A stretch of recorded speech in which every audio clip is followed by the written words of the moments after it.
What's up, guys? Welcome back to the Friendly Neighborhood Fanboys podcast. I'm Alex. I'm Reese. And I'm Ben. And we have a special guest joining us for the podcast today, Caboose. Hell yeah. What's going on, brother? Aaron, which one a.k.a. I'm- Caboose, I'm YouTube. gonna assume it's that one. Yes, Yeah. that is the one. Brilliant. Yeah. Okay. Hey guys. yeah. Amazing. Thanks for having me on, guys. You know, Man, thanks for coming. We Yeah. appreciate it. I've known yeah. I've known you two for years. For like 2 weeks. Just met you. Yep, I feel like we're Yeah. best friends Yeah. already. Yeah. I mean, You know. I feel it. We known held us down for a some couple- buildings in Apex today, so you know. Yeah. Got to go with Yeah. the hubs. Just a I few went, independent variables. I didn't get the invite, so I wouldn't know this. Yeah, well, yeah, only the So- good players get to join this one. You know? Oh, true. Okay. Yeah. All right. True. Yeah. This is cool. It's dope. Thanks for having me on. Yeah, no So worries, yeah, man. this is the first episode. We haven't done an episode in a while. This is the first episode of the new decade, 2020. We haven't done like an actual I think we episode stopped in a long before. time. Yeah. Yeah. So That's all right, though. we apologize to all three of you listening. Yeah. Hang with us. Yeah. I'm looking at this camera as though it can see me Smallest camera I've ever seen. ever. So we have a little bit to talk about today. Yeah. What are we talking Sure about, Ben? do. Joker, as of yesterday, I believe, very late, was nominated for 11 Oscars, Wow. including Best Picture, I think Best Actor, Best Director. Jeez. It's getting a lot of heat on Twitter. Is it adapted screenplay too? It's a pretty shit Yeah. movie, is what you're saying. Yeah. Yeah, it sparked up some controversy because some part of the community thought that it doesn't deserve all its praise that it got because it kind of had mixed reviews. Right. Some mediocre, some loving it, some hating it. So, yeah, what are your thoughts on that? Me and Alex just watched it again the other night. Yeah, we did. We watched it for the. I only saw it one time in theater, so I went a while without seeing it, and then we watched it again the other night, and I liked it a lot more the second time. I agree. Actually watching it, I think it totally. What was it nominated for again? I'm not sure about the actual list, but it's Like best picture, director. Mm-hmm. I think cinematography. It's up there. Adapted screenplay. Obviously, Joaquin Phoenix got nominated. for Jacqueline's penis leading was role. nominated. Walking That's his alternate name. Walking Phoenix. Yeah.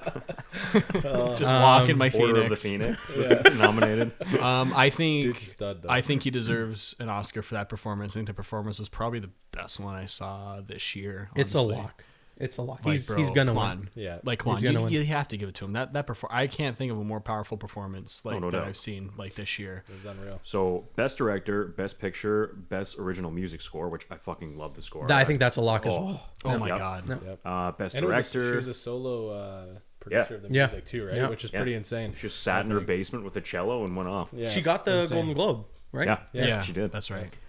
Best adapted screenplay, best cinematography, best sound mixing, best costume design. All of these are like stunning. Yeah. Because we were looking at just the visuals of the movie and we were like, Yes. fuck, like it's like a 70s, like almost like borderline art house fucking movie. There's so That's much so you know packed in what the like, frame. and a lot of big movies came out this year, or like sorry, in 2019, like as well. Like you got to look at the movies came out. Like you got to look at like the big ones, like Endgame came out. You look at Star Wars that came out. Like all like these really like big budget kind of like movies are not shot like how movies kind of used to be shot anymore. Where it's like. Yeah.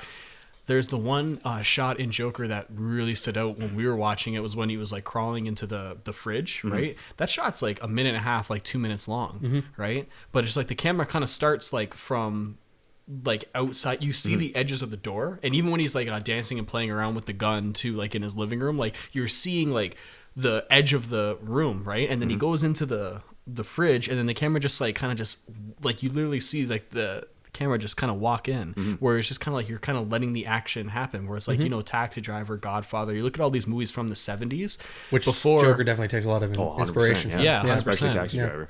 Yeah. But I think like that kind of style is kind of lost if you look at like the way Joker is edited versus like Endgame or Star Wars, right? Like those are cut so fast you don't kind of give a lot of attention to like detailed performances, Right. and it's like that's something that really kind of stood out to me like with Joker, and that's something I really love about that movie a lot because the performance was so good. It's like let's allow the cinematography and the blocking, the duration of the shots, everything just kind of like enhance that, right? So it's beautifully shot. Colors, Well, composition. I mean, I'll tell you what, like just Joker, as whether you like it or not, and I know there's a big, it's a divisive argument about whether a lot of people, there's a lot of people who don't like it, a lot of people who really love it. Regardless of that fact, the fact that this movie was made the way that it was and the way that it looks is like a miracle. Yep. You know? Yeah. It's You don't see it nowadays. in the climate of, you know, your Avengers Endgames or your big budget, you know, blockbuster movies like Aquaman or Shazam and this, that, and the other coming out, to have Joker, a DC property, made the way that it was, it's like I don't know if we would, you know, like if it wasn't for Todd Phillips and that pitch that he gave to DC, this whole DC Black that he wants to do. Yep. Like if it wasn't for that, I don't know where we would be really. Like I don't think we would ever see something. We wouldn't like have gotten this. that Not at all. movie Yeah. for Not sure. at all. Yeah. And it took, unfortunately, the failure of the regular continuity DC films for Yeah. us to get this. Yeah. Because at this point, they were just like, you know what? Fuck it. Like, yeah, go for it. It Mm-hmm. took a lot of convincing, sure. But at the end of the day, they were like, okay, let's just stay true to the source material, stay dark. You know, we get criticized for being dark, but let's just own it and go for it. And then there you go. Yeah. Fucking, there's second $1 billion DC, later, yeah. Yeah.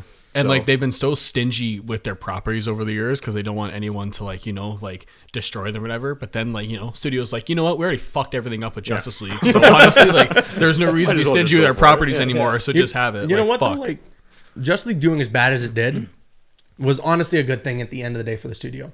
I think for them it was finally like this realization of we cannot just do what everyone else is doing. Yep. We cannot just go mainstream with this. Granted, they still made their Aquamans or their Shazams, which are still connected to that DCEU continuity. We got Wonder Woman 84 coming out. But for them to realize, like, you know, Justice League was a big fucking failure. Not like a little failure, you know, like not like it lost them a couple $1 million. No, like Yeah. they lost a lot of money. Mm-hmm. So for them to hit, like to take a hit that huge, Yep. I think it was a good thing because it means that they decided to get a little more creative and to step out of their comfort zone and not just do the mainstream thing, which is to cross over everything, which, you know, I still want that. I want to see Aquaman and Wonder Woman and all these characters interacting again. But if I can't get that, but it means that I can get a couple really cool solo movies, I'm down for that. Sure. Like, at least we get that. Yeah. Yeah. Yeah. Yeah. Yeah, I'm curious to see what they're gonna do about that. They've kind of like, I think Shazam was kind of like, Shazam and Aquaman were both the movies that kind of tried to soft reboot the entire universe. I think the last mention of any connective tissue was Steppenwolf in like one of Aquaman. the first Aquaman Yeah. scenes. Yeah, but after that, it's like fucking nothing. There's some DCU stuff in Shazam though. Some. Yeah. Did you notice they replaced the papers though? When they when I think Billy or Freddy opens his drawer and you see the newspapers, they kind of leave it like they eliminated Henry Cavill's Superman. So originally it showed like the World Engine. I think it still does underneath another paper, but then there's like a silhouette almost of Superman. So it's like almost like they purposely did Interesting. it in case they do end up recasting Cavill. Playing it safe. I really hope they don't do that. I know. So it's almost like they're putting seeds in case they're actually going to soft reboot it, and then they're just going to say like, well, you know, Aquaman, Wonder Woman, yeah, fuck. Well, Flash is going to be Flashpoint. very true. You guys heard, right? Yep. Like Andy Muschietti, am I saying that right? He's directing. He said like straight up, it's going to be Flashpoint. Exactly. But it's not But going a to be different version of yeah, Flashpoint. not the Flashpoint that you know. Yeah. So I'm assuming that when he says that, it's probably the storyline, but without all the extra DC characters in there. I wonder if they're going to be that savage though to like use that to like explain their universe change. You know what I mean? Because like right now we don't know if the Batman is going to be either like a prequel or just its own thing. Like at this point, I don't really care as long as it's good. I think it will be its own thing, but I think Flashpoint will be the MacGuffin if they ever want to like cross things Yeah. over. Yeah, you know. for sure. For sure. Yeah. But anyway, Joker got a bunch of Oscar nominations. So the rest of them here, the last three are best sound editing, best film editing, and best makeup and hairstyling. yeah. So That all makes sense. Yeah, Yeah. a lot of them I get. You know, I'm just still surprised that it got 11. Like I wasn't expecting a Best Picture nomination. I was based not on expecting. well, not all, but based on some of the backlash, yeah, I was kind of surprised at that too. Yeah. But Do you think it was the best movie you saw all year? one of, Yeah. sure. Definitely not for me.